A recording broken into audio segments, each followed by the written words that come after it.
Thrissur Conolly canal കരകവിഞ്ഞൊഴുകി പ്രദേശത്തെ നിരവധി വീടുകൾ വെള്ളത്തിനടിയിലായി. ശരത് തോങ്ങല്ലൂരുണ്ട് വാർത്തയുടെ വിശദാംശങ്ങൾ നൽകുന്നതിനായി. ശരത്തെ, കഴിഞ്ഞ 2 ദിവസമായി തൃശൂരിൽ കനത്ത മഴ പെയ്യുന്നൊരു സാഹചര്യം കൂടിയുണ്ട്.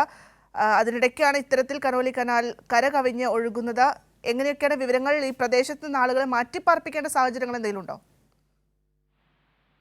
മേഖലയിൽ മഴ ശക്തമായി തുടരുന്നതിനിടെയാണ് കനോലി കനാൽ കരകവിഞ്ഞൊഴുകിയിരിക്കുന്നത്. നിരവധി വീടുകൾ വെള്ളത്തിലായിട്ടുണ്ട്.